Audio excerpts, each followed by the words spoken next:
আসসালামু আলাইকুম, স্বাগত জানাচ্ছি আরটিভি রাতের সংবাদে। আপনাদের সাথে আছি আমি পারভিন মিতু। আগামী ফেব্রুয়ারিতেই জাতীয় নির্বাচন অনুষ্ঠিত হবে। এটি ঐকমত্য কমিশনের সনদেরই অংশ বলে জানিয়েছেন প্রধান উপদেষ্টা ডক্টর মোহাম্মদ ইউনূস। রাতে রাজনৈতিক দলগুলোর সঙ্গে জাতীয় ঐকমত্য কমিশনের অতি জরুরি বৈঠকে তিনি এসব কথা বলেন আগামী 17 অক্টোবর জুলাই সনদ স্বাক্ষর হওয়ার কথা রয়েছে। দীপ্তচন্দ্র পালের রিপোর্ট। রাজধানীর ফরেন সার্ভিস একাডেমিতে প্রধান উপদেষ্টা ডক্টর মোহাম্মদ ইউনূসের সভাপতিত্বে রাজনৈতিক দলগুলোর সঙ্গে জরুরি বৈঠকে বসে জাতীয় ঐকমত্য কমিশন। প্রায় ঘণ্টাখানেকের বৈঠকে ঐকমত্য কমিশনের সহসভাপতি আনন্দঘন পরিবেশে জাতীয় সনদ স্বাক্ষর অনুষ্ঠান করার জন্য আশা প্রকাশ করেন। শুক্রবার দিন বিকেলবেলা এই জাতীয় সনদে স্বাক্ষর করতে পারবো সকলে, এবং তার মধ্য দিয়ে আমাদের এই যে দীর্ঘ যাত্রা, সেই যাত্রার একটা নতুন অধ্যায়ে আমরা প্রবেশ করতে পারবো। বৈঠকে প্রধান উপদেষ্টা বলেন, জুলাই সনদেরই অংশ নির্বাচন, তাই আগামী ফেব্রুয়ারিতেই উৎসবমুখর পরিবেশে জাতীয় নির্বাচন অনুষ্ঠিত হবে। ফেব্রুয়ারি মাসে নির্বাচন হবে। এটা এই যে ঐকমত্য কমিশনের যে সনদ, এটা সনদেরই অংশ, এটার সঙ্গে এটা জড়িত। এটা এই যে আমরা ঘোষণা করলাম, সেই ঘোষণাকে আমাদের রক্ষা করতে হবে। প্রধান উপদেষ্টা আরো বলেন, জুলাই সনদ সই হয়ে গেলেই কাজ শেষ নয়, আরো অনেক অধ্যায়ের সূত্রপাত হবে, তাই সরকার সেভাবে এগুবে। অসম্ভবকে সম্ভব করার যে কাজটা হলো, সেটাকে স্মরণীয় করে রাখা, এটাকে ব্যবহারে রেখে দেওয়া, এটা এখানে সমাপ্তি হলো ওরকম যেন না হয়। এটার পরবর্তী ধাপগুলো যেন আমরা অর্জন করতে পারি। এ সনদ শুধু বাংলাদেশ নয়, পৃথিবীর রাজনৈতিক ব্যবস্থার ইতিহাসেও উল্লেখযোগ্য হয়ে থাকবে বলে মন্তব্য করেন প্রধান উপদেষ্টা। যারা রাজনীতি করে, যারা রাজনীতি করে না। Diptachandra Pal, RTV, Dhaka. Note of dissent উল্লেখ করে জুলাই সনদে স্বাক্ষর করবে বিএনপি। আর চূড়ান্ত সিদ্ধান্ত না জানালেও স্বাক্ষর অনুষ্ঠানে উপস্থিত থাকবে জামাত। আর বাস্তবায়নের সুস্পষ্ট রূপরেখা না থাকায় সিদ্ধান্তহীনতায় এনসিপি। অন্যদিকে মুক্তিযুদ্ধের ঘোষণাপত্র উল্লেখ না থাকায় স্বাক্ষরে অসম্মতি জানিয়েছে 5টি বাম দল। রাতে জাতীয় ঐকমত্য কমিশনের সাথে বৈঠক শেষে রাজনৈতিক দলগুলোর প্রতিনিধিরা এসব মন্তব্য করেন। এ সময় জুলাই সনদ বাস্তবায়নে গণভোটের সময় নিয়ে পরস্পর বিরোধী অবস্থান ব্যক্ত করেন বিএনপি ও জামাত। মোহাম্মদ সাইমের রিপোর্ট। সবকিছু ঠিক থাকলে আগামী শুক্রবার বিকেলে জাতীয় সংসদের দক্ষিণ প্লাজায় অনুষ্ঠিত হতে যাচ্ছে জুলাই সনদ স্বাক্ষর অনুষ্ঠান। তবে সনদের উল্লেখিত 84টি সংস্কার প্রস্তাবেও ঐকমত্য হতে পারেনি দেশের সব রাজনৈতিক দল। ধন্যবাদ মনির হায়দার। এ অবস্থায় বুধবার সন্ধ্যায় প্রধান উপদেষ্টার সভাপতিত্বে কমিশনের জরুরি বৈঠকে অংশ নেয় বেশ কয়েকটি রাজনৈতিক দলের প্রতিনিধিরা। বৈঠক শেষে বিএনপির স্থায়ী কমিটির সদস্য সালাউদ্দিন আহমেদ বলেন, ঐকমত্য না হওয়া বিষয়ে নোট অব ডিসেন্ট উল্লেখ করে স্বাক্ষর করবে বিএনপি। গণভোটের কথা আমরা বলেছি, সেই গণভোট যাতে জনগণের পক্ষ থেকে একটা সার্বভৌম এখতিয়ারের যাতে কর্তৃত্ব প্রদান করা হয়, যাতে সেটা ম্যান্ডেটরি হয় জাতীয় সংসদের উপরে, সমস্ত সংসদ সদস্যদের উপরে, যাতে এই সংস্কারগুলো যেগুলো জনগণ পক্ষে রায় দিবে সেটা যেন গ্রহণ করি। আর জামায়াত সনদ স্বাক্ষর অনুষ্ঠানে অংশ নিলেও স্বাক্ষর করবে কিনা সে বিষয়ে স্পষ্ট করেনি দলটির নায়েবে আমির আব্দুল্লাহ মুহাম্মদ তাহের। সেরকম অনিশ্চয়তা আমরা দেখি না। এদিকে সনদ বাস্তবায়নে সুস্পষ্ট রূপরেখা ছাড়া স্বাক্ষর করবে কিনা সে প্রশ্নে আটকে আছে এনসিপি। জুলাই সনদের বিষয়ে আমরা স্বাক্ষর করব কি করব না, সেই বিষয়গুলোকে আমরা বিবেচনাধীন রেখেছি। আর জুলাই সনদে মুক্তিযুদ্ধের ঘোষণাপত্র সংযুক্ত না করলে স্বাক্ষর করবে না বলে সাফ জানিয়ে দিয়েছে বাসদ, সিপিবি, মার্ক্সবাদী বাসদ, বাংলাদেশ জাসদ ও গণফোরাম। জুলাই সনদে আমাদের মুক্তিযুদ্ধের যে ঘোষণাপত্র। মোহাম্মদ সায়েম, আরটিভি। গণভোট আর পিআর ছাড়া নির্বাচন হবে না এমন দাবি করে একটি মহল নির্বাচন পণ্ড করতে চায় বলে অভিযোগ করেন বিএনপির মহাসচিব মির্জা ফখরুল ইসলাম আলমগীর। সকালে ঠাকুরগাঁও গোপালপুর স্কুল মাঠে এক মতবিনিময় সভায় তিনি অভিযোগ করেন, দেশবাসী নির্বাচনী ট্রেনে উঠে গেছে মন্তব্য করে নির্বাচন বিলম্বের চেষ্টা কোনোভাবেই সফল হবে না বলে জানান বিএনপির স্থায়ী কমিটির সদস্য ডক্টর এজেডএম জাহিদ হোসেন।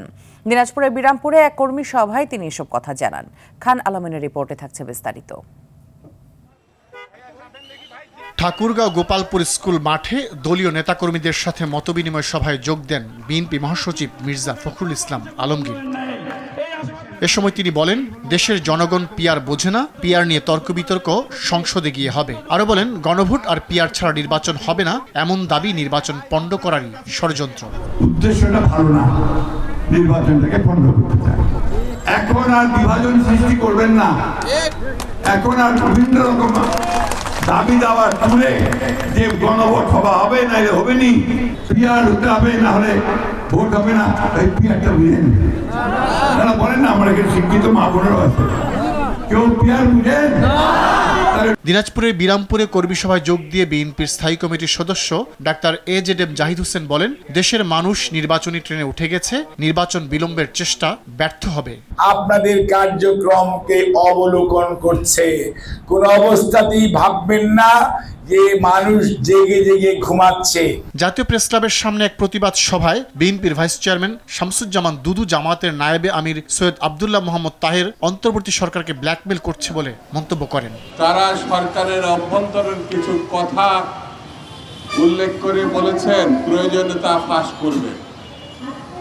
এটি বড় মর্মান্তিক এবং নিঃসন্দেহে সরকারের জন্য শুভ কিছু বয়ে আনবে না। আর নয়াপল্টনে দলের কেন্দ্রীয় কার্যালয়ে বিএনপির সিনিয়র যুগ্ম মহাসচিব রুহুল কবির রিজভী বলেন, গণভোট ও জাতীয় নির্বাচন একসাথে না হলে জাতীয় নির্বাচন পিছিয়ে যাওয়ার শঙ্কা রয়েছে। অবান্তর কথা তারা বলছেন এবং বলে একটা বিভ্রান্তি তৈরি করছেন, অথবা তাদের অন্য কোনো মাস্টার প্ল্যান আছে কিনা আমি জানি না, থাকলেও থাকতে পারে যে নির্বাচন হওয়া না হওয়া নিয়ে আমাদের পরবর্তী গণতন্ত্রের অভিযাত্রার পথে আমাদের যেন কোনো বিঘ্ন না ঘটে। রাজনৈতিক দলগুলোর মধ্যে ঐকমত্য না হলে কালো ঘোড়া প্রবেশ করতে পারে বলে আশঙ্কা করেন রিজভী। কালো ঘোড়া প্রবেশ করতে পারে। খান আলামিন, RTV, ঢাকা। জামায়াতের আমির ডাক্তার শফিকুর রহমানের সঙ্গে সৌজন্য সাক্ষাৎ করেন ঢাকায় নিযুক্ত নরওয়ের রাষ্ট্রদূত হ্যাকন অ্যান্ডার গুলব্র্যান্ডসেন। দুপুরে আমিরের বসুন্ধরা কার্যালয়ে বৈঠক অনুষ্ঠিত হয়। বৈঠকে আসন্ন জাতীয় নির্বাচন অবাধ, সুষ্ঠু ও গ্রহণযোগ্য করতে নরওয়ের কারিগরি সহায়তা কামনা করেন জামায়াতের আমির। বাংলাদেশ ও নরওয়ের দ্বিপাক্ষিক ব্যবসা বাণিজ্য, বিনিয়োগ ও অর্থনৈতিক সহযোগিতা ভবিষ্যতে আরও সম্প্রসারিত ও সুদৃঢ় হবে বলে আশা প্রকাশ করেন দুপক্ষ। এই সময় জামায়াতের সেক্রেটারি জেনারেল অধ্যাপক মিয়া গোলাম পরওয়ার, সহকারী সেক্রেটারি জেনারেল এহসানুল মাহবুব জুবায়ের ও নির্বাহী পরিষদের সদস্য মোবারক হোসেন উপস্থিত ছিলেন।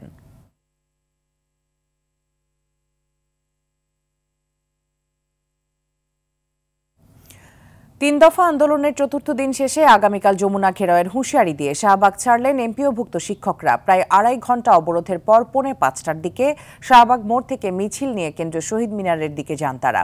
এর আগে যান চলাচল বিঘ্ন হওয়ায় সৃষ্টি হয় ব্যাপক যানজটের। এদিকে দাবি পূরণে বেসরকারি শিক্ষা প্রতিষ্ঠানের শিক্ষক কর্মচারীদের বাড়ি ভাড়া বাড়ানোর প্রস্তাব অর্থ মন্ত্রণালয়ে পাঠিয়েছে শিক্ষা মন্ত্রণালয়।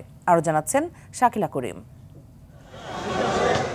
মূল বেতনের 20% বাড়ি ভাড়া সহ 3 দফা দাবিতে বেসরকারি শিক্ষা প্রতিষ্ঠানের এমপিওভুক্ত শিক্ষক কর্মচারীরা গত রোববার জাতীয় প্রেস ক্লাবের সামনে লাগাতার অবরোধ কর্মসূচি শুরু করেন। সারা দেশ থেকে আসা শিক্ষক কর্মচারী পরদিন সোমবার থেকে অবস্থান নেন কেন্দ্রীয় শহীদ মিনারে। দাবি মানা না হলে শাহবাগ ঘেরাওয়ের ঘোষণা দিয়ে মঙ্গলবারও সেখানে অবস্থান করেন। বুধবার সকাল থেকে শহীদ মিনার চত্বরে জড়ো হন প্রায় 50,000 শিক্ষক কর্মচারী। বেলা 1:45টায় শাহবাগ ব্লকেডের উদ্দেশ্যে পদযাত্রা শুরু করেন তারা। কিছুক্ষণের মধ্যেই স্লোগানে মুখর হয়ে ওঠে শাহবাগ চত্বর। সবাই দেওয়া হয় 1500, আমাদের দেওয়া হয় 500। ওই জায়গায় আমরা 1500 টাকা দাবি করতেছি, আর আমরা প্রজ্ঞাপন নেব, প্রজ্ঞাপন নিয়ে তারপরে আমরা বাড়ি ফিরব। সরকার বারবার আমাদের প্রতিশ্রুতি দিয়েও সেই প্রতিশ্রুতি রক্ষা করছে না। আমরা ইনশাল্লাহ দাবি আদায় করে ঘরে ফিরব। সরকার আমাদের সাথে যে তামাশা শুরু করছে, আমরা এই তামাশা থেকে মুক্তি চাই। সব মিলে আমাদের এগুলো সম্পূর্ণ যৌক্তিক দাবি। বিদেশ ভ্রমণ করেন শিক্ষার পলিসি জানার জন্য, কিন্তু আপনারা তখন সেখানে যে দেখেন না শিক্ষার কি অবস্থা। প্রজ্ঞাপন যদি না দেয় তাহলে আমরা এক দফাতে জাতীয়করণ চাই। এতে চরম ভোগান্তিতে পড়েন মোড়ের চারপাশে আটকে পড়া সাধারণ মানুষ। ওদিকে ঢাকা মেডিকেল এতগুলো গুরুত্বপূর্ণ জায়গা পয়েন্ট, আপনারা রাস্তা বন্ধ করে বসে রয়েছেন। 4 ঘন্টা ধরে বসে রয়েছি, এই অবস্থা কি সংসার চলবো না চালাইতে পারবো? যাত্রীরা তো এখন বাড়া ফেরত চাইতেছে, কি করব, এতক্ষণ বসে রয়েছে, এখন রাস্তা না ছাড়লে আমরা যাবো কিভাবে? রাস্তাগুলো ছেড়ে দিকে আমরা চলে যাই, তাদের দাবি তারা পূরণ করুক থাকে। শান্তিপূর্ণ কর্মসূচিতে বাধা দেয়নি পুলিশও। আইন শৃঙ্খলা বাহিনীর পক্ষ থেকে ওরা যারা আসছে, আমরা এদিকে যেন না যাই, আমরা আপাতত দেখতেছি, কথা বলতেছি, তাদেরকে অনুরোধ করব তারা যেন যত দ্রুত সম্ভব এখান থেকে সরে যায়। 2.5 ঘন্টার বেশি সময় পর বিকেল 5টার আগে শাহবাগ ছেড়ে কেন্দ্রীয় শহীদ মিনারে ফিরে যান আন্দোলনকারীরা। শাকিলা করিম, RTV, ঢাকা। চট্টগ্রাম বিশ্ববিদ্যালয় কেন্দ্রীয় ছাত্র সংসদ চাকসু নির্বাচনে ৬৫% ভোট পড়েছে বলে জানিয়েছেন প্রধান নির্বাচন কমিশনার ডক্টর মঈনুদ্দিন।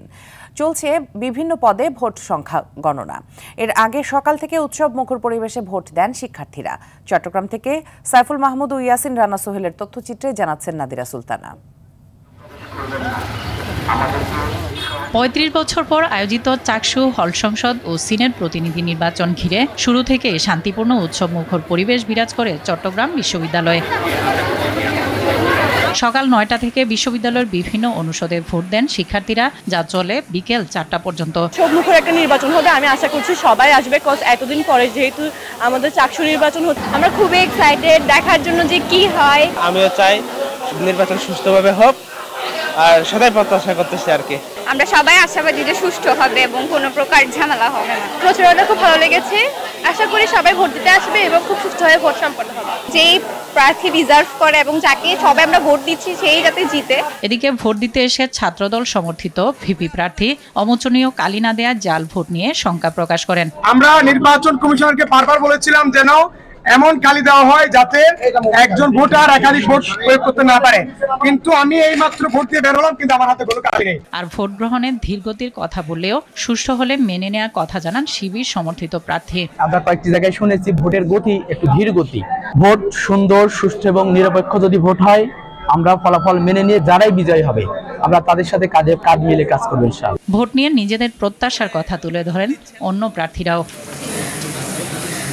সুষ্ঠু নির্বাচনে আইন শৃঙ্খলা বাহিনীর 1000-এর বেশি সদস্য মোতায়েন রয়েছে। ভোট কেন্দ্রে সিসি ক্যামেরার পাশাপাশি এলইডি স্ক্রিনে সরাসরি পরিস্থিতি দেখতে পাচ্ছেন শিক্ষার্থীরা। সফলতার সাথে কোনো ধরনের গুজব এই নির্বাচন সংক্রান্ত হতে পারেনি। এই ইলেকশনে আমরা বিভিন্নভাবে আমাদের ফোর্স মোতায়েন করি। এই নির্বাচনে মোট ভোটার 27,516 জন। 12টি প্যানেলে মোট 908 জন প্রার্থী প্রতিদ্বন্দ্বিতা করছেন। সর্বশেষ 1990 সালের চাকসু নির্বাচন অনুষ্ঠিত হয়।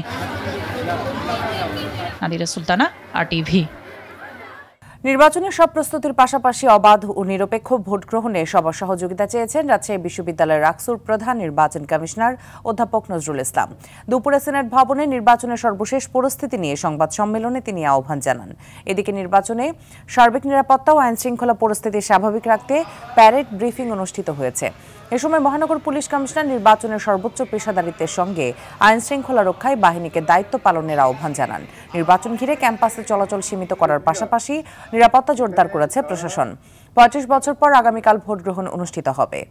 যারা ভোট কেন্দ্রে থাকবেন, ভোট কেন্দ্রে থেকে তাদের একটা নির্বাচন এবং তারা সচেতন আপনাকে সিদ্ধান্ত নেবে।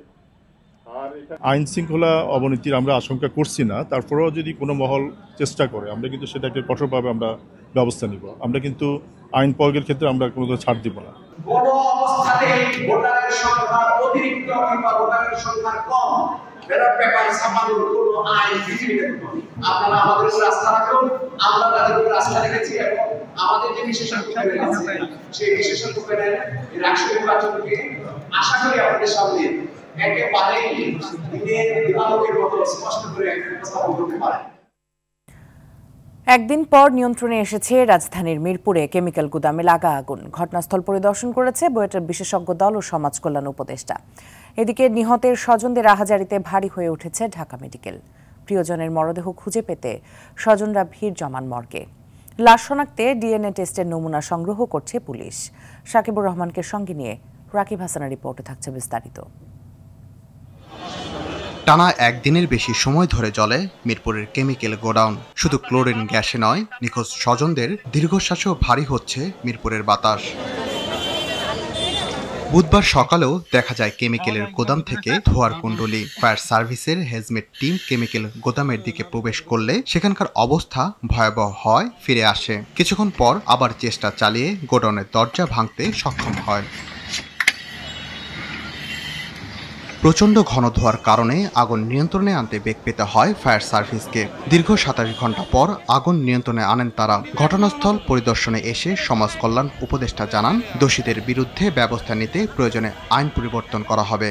আমাদের এই অরাজকতাটা নতুন নয়, এটা বহুদিনের বহু যুগের একটা অরাজকতা এবং আমাদের ব্যবসায়ীরা দায়িত্বশীল আচরণ করেন না এবং এই জায়গাটাতে তাদেরকে আইনের আওতায় আনতে হবে। যেখানে পলিসি দরকার বাড়তি আইন দরকার, সেগুলো আমরা খতিয়ে দেখব। কেমিক্যালের যে গোডাউন, যেটা আলম ট্রেডার্স নামে পরিচিত, 1420 ঘটিকায় আমরা নিয়ন্ত্রণ ঘোষণা করেছি। ধারণা করা হচ্ছে যে এখানে হয়তো মানুষ ছিল না, তবে তারপরেও সার্চ অপারেশন না চালানো পর্যন্ত আমরা বলতে পারবো না যে এখানে কতটা মানুষ ছিল অথবা ছিল না। ভবনের গলির মুখে নিখোঁজ ব্যক্তিদের ছবি নিয়ে দাঁড়িয়ে থাকতে দেখা যায় স্বজনদের। শুধু ফোনটা রিসিভ করে বলছে যে আল্লাহ বাঁচাও, আগুন আগুন, আল্লাহ বাঁচাও। কালকে তো খুঁজছি, আজকে সকাল থেকে এক গ্রুপ এই জায়গায় খুঁজে গেছে, তারপর ওই জায়গায় আরো আছে, ওই জায়গায় এখনো প্রায় 7-8 জন লোক আছে, খুঁজতেছে, এখনো কোনো খোঁজ পাইতেছি না। আমার সোনা ভাই কি কইয়াছে? এদিকে পোড়া গন্ধ আর আহাজারিতে ভারী ঢাকা মেডিকেল কলেজ হাসপাতাল। মৃতদেহ থেকে পরিহিত জামা কাপড় দেখে 10 থেকে 12 জনকে শনাক্ত করে স্বজনরা। কালকে সন্ধ্যা 6টার ভিতরে আমরা কোনো সন্ধান পাইতেছি না। হাতে একটা ঘড়ি পরতো সবসময় এবং হাতে একটা আংটি ছিল, ওইটা দেখে কনফার্ম হয়েছে যে এটা মামুন। ঢাকা মেডিকেলের পরিচালক জানান, সিআইডির ফরেনসিক দল নমুনা সংগ্রহ করছে।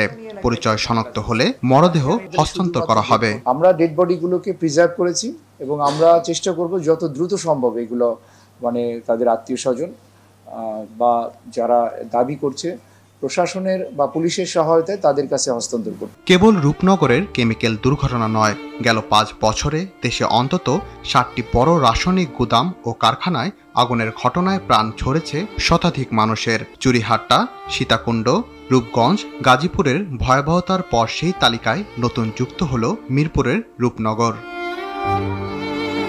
রাকিব হাসান, RTV, ঢাকা।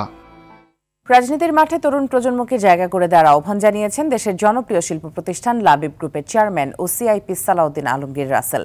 রাজনীতি জনকল্যাণের উদ্দেশ্যে না হলে কারোর অংশ নেওয়া উচিত নয় বলে মন্তব্য করেন তিনি।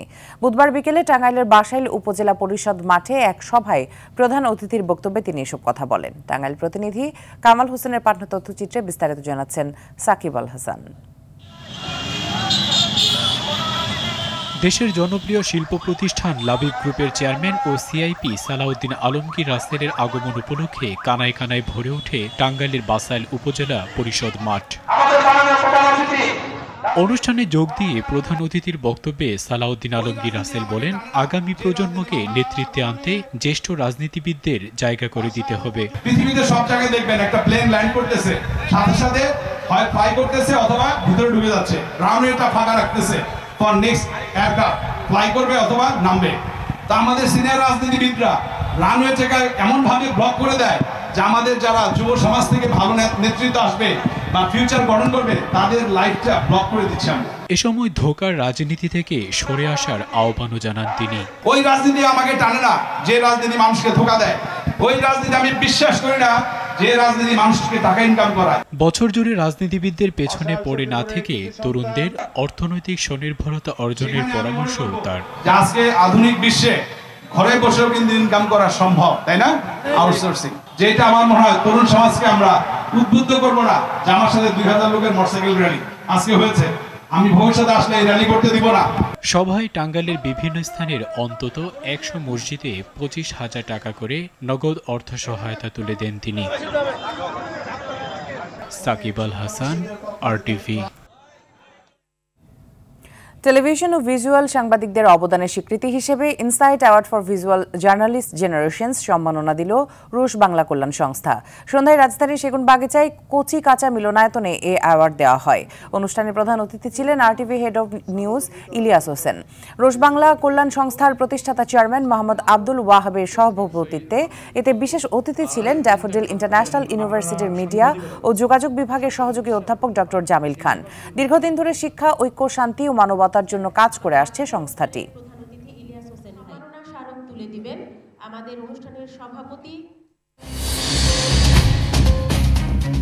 রাতের সংবাদ এ পর্যন্তই। মধ্যরাতের সংবাদ 1টায় দেখার আমন্ত্রণ রইল। ধন্যবাদ সবাইকে।